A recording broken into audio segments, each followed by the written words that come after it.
Okay, so I spoke about addict, enabler, mother, father, father, mother, mom, mom, dad, dad. Doesn't matter what your family dynamic is. All that matters is that you lived in a dysfunctional addict enabler situation. You know, you got a parent that's like into some sort of substance, whether it's alcohol, um, whether it's substances in like general, and then you have an enabling parent that lets that kind of shit happen. You know, that's just how it is. Like when you're in that situation, like I fucking hate quoting this guy. I'm not going to say his name, but he said something that like the real the real gateway drug is trauma, and I think that's absolutely true. Like before anything, like using substances is not necessarily the problem. It becomes the problem in the end because it compounds everything. But in the beginning, it's the band aid. It covers everything, and because that we perpetuate these cycles that go generations and generations back, and that's just how it works. That's the shitty thing. I think though that we're hitting this point in time where I think especially like one of the positive things that came out of social media definitely would have to be the fact that people are starting to stand up for themselves, and they're saying like this is not okay. They're no longer normalizing certain behaviors, and like people aren't getting away with that anymore.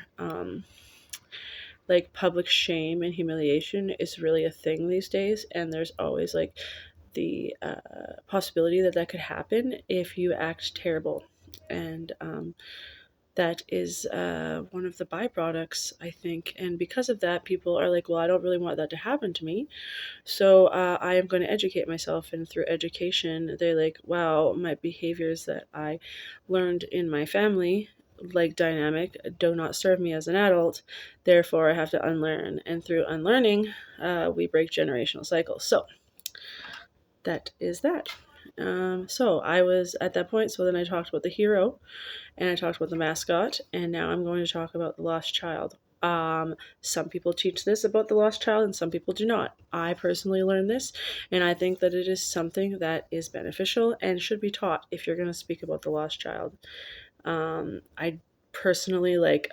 I'm a person who has taken courses through Recovery Alberta, and those who do not speak about the lost child in the regards that I know, like, or that I've learned, I find they're not even scratching the surface. And personally, if you're going to like teach it like that, or you just focus on one aspect of it rather than going down two roads to like explain both dynamics, just don't even waste your time. You know, you're not even you're not even really doing it properly. Anyways, I digress. So, lost child. So, the lost child is somebody who says, you know what? I'm not going to protect this family. I'm not going to be involved in this family in any way whatsoever. So, I am going to remove myself.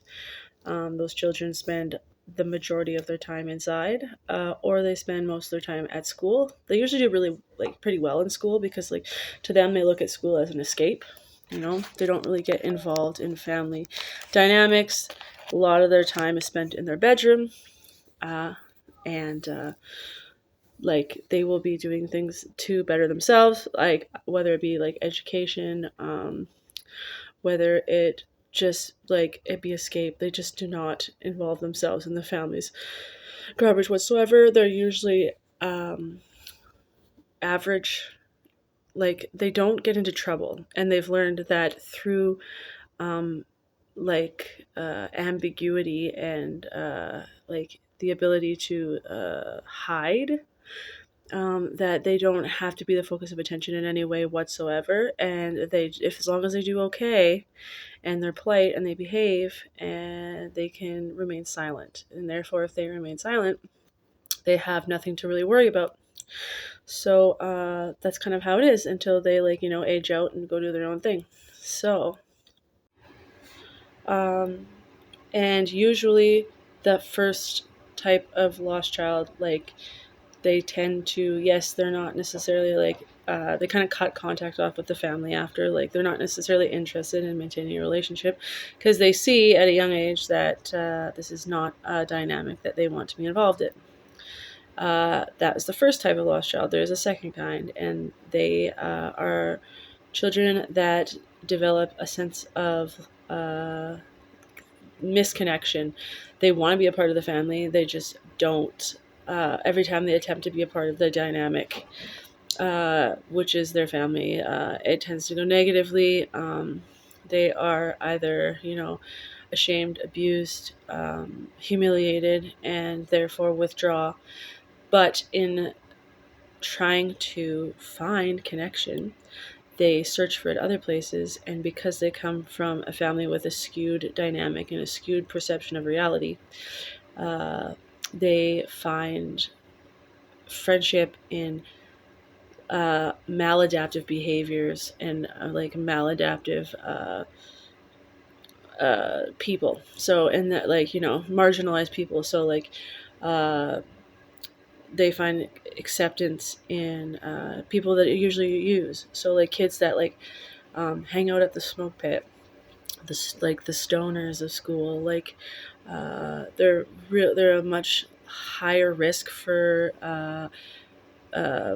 perpetuating the cycle of addiction, like continuing, uh, much higher risk for maintaining addiction themselves starting at a young age, um, high risk for GANG activity, um, most likely to be a criminal, you know, most likely to have a criminal record, repeated criminal record, probably the first to die in the dynamic, most likely to die of an overdose, or most likely to die of some sort of criminal activity.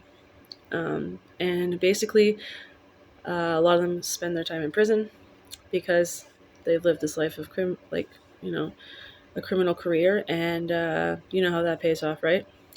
Usually with addiction, we have three ends, and that's jails, institutions, or death. And the fourth one is recovery. There's, like, those are your only possibilities, right? But yes, and with that, uh, those kids, like the ones that the second type, they just really want connection. So, if if you have a child who's falling down that path, um, maybe that's the time to, like, look within yourselves, and I'm talking about myself as well too, and try to, like, nip that in the bud really young. I'm really grateful that I have an ex who who really stepped up to the plate and did a lot of work. So my children have like they didn't go through that phase, which I'm really grateful. Like, um, it's really nice to see that um, my children didn't continue down the same path because of that my ex was responsible enough to, like, say, you know what, I don't want to continue this, and I'm the problem. And like, watching, like, him like, come together and, like, do what he did actually helps me get my shit together as well too. So I'm forever grateful for that.